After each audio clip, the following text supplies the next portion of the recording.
नमस्कार, capital TV का खास शो सबसे बड़ा सवाल देख रहे हैं आप। मैं हूं निश्चित दुबे। तो 5 राज्यों के नतीजों ने सबको चौंका दिया है, खास तौर पर इंडिया गठबंधन को।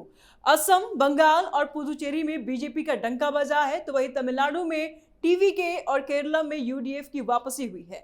बड़ी खबर बंगाल से है, जहां बीजेपी ने ऐतिहासिक जीत दर्ज की। इस बीच ममता बनर्जी लगातार बीजेपी और चुनाव आयोग पर आरोप लगाती रही। वहीं पीएम मोदी तीनों राज्यों की जनता को बधाई दिए हैं, कहा कि जनता ने विकास को चुना है। सबसे बड़ा सवाल है, बंगाल में बीजेपी की कितनी बड़ी जीत है। इस पर चर्चा के लिए मेरे साथ स्टूडियो मौजूद हैं कैपिटल टीवी के editor in chief doctor Manish Kumar. बहुत बहुत स्वागत है सर आपका। धन्यवाद। बंगाल में बीजेपी की सर कितनी बड़ी जीत? देखिए, जीत तो बहुत बड़ी, 2/3 मेजोरिटी से जीत जाना कोई मजाक काम नहीं है, लेकिन उसका इम्पैक्ट देखिए। रातों रात खबर आ रही है कि बांग्लादेशी रोहिंग्या जो छिपे हुए हैं, जो किसी तरह से फर्जी आधार, फर्जी इलेक्ट्रॉनिक कार्ड वार्ड सारी चीज बना करके भगदड़ मची हुए भाग रहे हैं। जमीन जायदाद बेचना शुरू कर दिया है इन लोगों ने। खौफ इतना है, खौफ और तो और खौफ भी याद आया मुझे कि कई जगहों पे टीएमसी के नेता उसके दफ्तर को टारगेट किया है। जनता इतनी गुस्से में है। और सबसे बड़ी चीज कि टीएमसी के लोकल गुंडे भाग रहे हैं। भागम भाग चल रहा है बंगाल के अंदर। जैसे उत्तर प्रदेश से भाग गए सारे, वैसे अब बंगाल से ये लोग भागने की फिराक में है। ममता बनर्जी ने बहुत कोशिश की। इस तरह की खबरें कल दिन से ही आनी शुरू हो गई थी। ममता बनर्जी के हाथ में कुछ रहा नहीं, क्योंकि जिस इलाके में ऐसा कोई जगह नहीं, इवन भारतीय जनता पार्टी ने हिंदुओं को इस तरीके से जागृत किया कि मालदा हो, कि मुर्शिदाबाद हो, कि दिनाजपुर हो, कि 24 साउथ परगना हो, नादिया हो, जहां मुस्लिम आबादी बहुत ज्यादा है, हिंदू इकट्ठा हो गए। 70% हिंदुओं ने एक साथ एक मुश्त भारतीय जनता पार्टी को वोट कर दिया।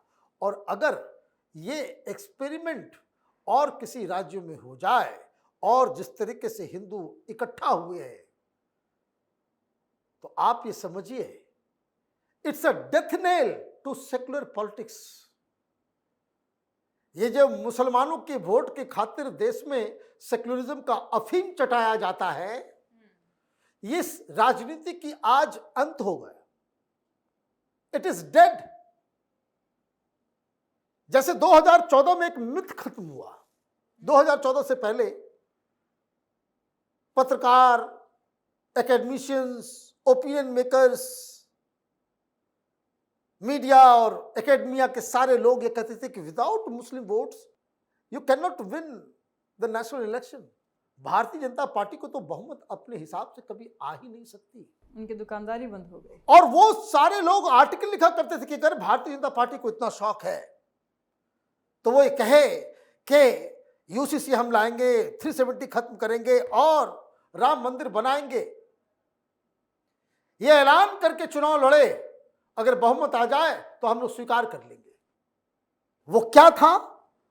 वो एक परसेप्शन, एक हिंदुस्तान के पॉलिटिकल नैरेटिव का हिस्सा था कि without Muslim votes you can not form a government in the centre.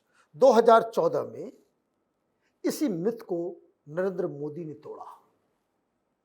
मैं ऐसे बड़ाई में नहीं कहता कि आजादी के बाद प्रधानमंत्री मोदी के जैसा लीडर कोई पैदा नहीं हुआ। ऐसा नहीं कि हमारा कोई इंटरेस्ट है उसमें। Reason is nobody. 2014 मोदी के नाम पे वोट, 2019 मोदी के नाम पे वोट, 2024 मोदी के नाम पे वोट।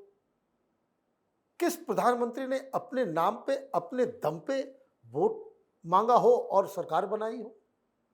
Give me one. कोई नहीं। नेहरू थे या इंदिरा गांधी थी, चुनाव जीतती थी, लेकिन वो क्रेडिट इंदिरा गांधी का नहीं होता था। There were satraps. बड़े बड़े लीडर कांग्रेस पार्टी के अलग अलग राज्यों में होते थे, उनका अपना प्रभाव था। प्रधानमंत्री तो जब आए सीन में 2014 में, तो कहीं कोई बिहार को बीजेपी का कोई बड़ा नेता ही नहीं था, मास लीडर। आप बिहार में नहीं थे, असम में नहीं थे, त्रिपुरा में नहीं थे, नॉर्थ ईस्ट में नहीं थे, उड़ीसा में नहीं थे, झारखंड में नहीं थे, बिहार में नहीं थे, उत्तर प्रदेश में नहीं थे, मध्य प्रदेश में आप थे, लेकिन कमजोर थे। मैंने उस तरह का नहीं कि भाई जिस तरह से एकदम बिल्कुल क्लीन स्वीप आप मारते हो। महाराष्ट्र में आप चौथी पार्टी थे, 4th पोजीशन पे। शिवसेना भी आपसे बड़ी पार्टी थी, एनसीपी भी आपसे बड़ी पार्टी थी, और कांग्रेस पार्टी तो सबसे बड़ी पार्टी थी। प्रधानमंत्री मोदी ने इस सारे सिनारियो को बदल दिया। लोग वोट देते हैं किसके नाम पे? बंगाल में चुनाव हुआ किसके नाम पे? मोदी के नाम पे।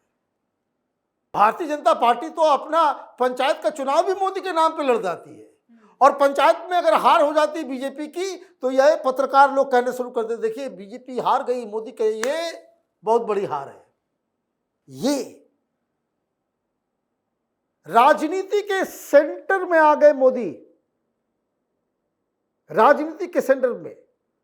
ये आशीर्वाद और ये जो चांस है लोगों के दिलों में, ये जगह न नेहरू की रही न इंदिरा गांधी, बाकी लोगों की तो छोड़ ही दीजिए बात।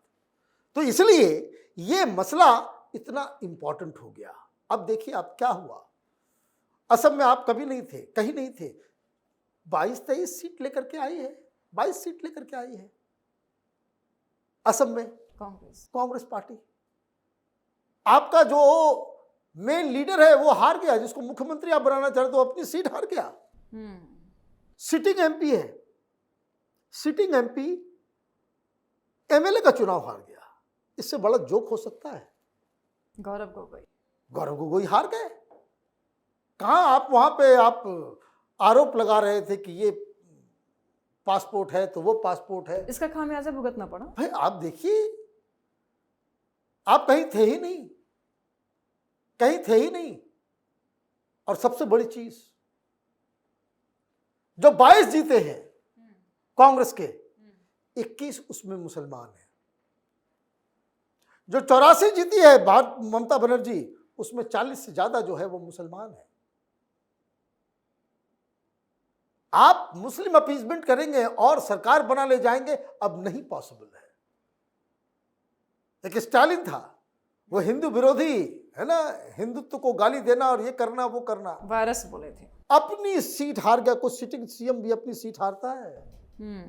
और एक एक्टर 2 दिन पहले पैदा हुआ राजनीति में, आपके छक्के छोड़ा ले गया, और ये आए थे बिहार में प्रचार करने के लिए, हैं स्टालिन स्टालिन।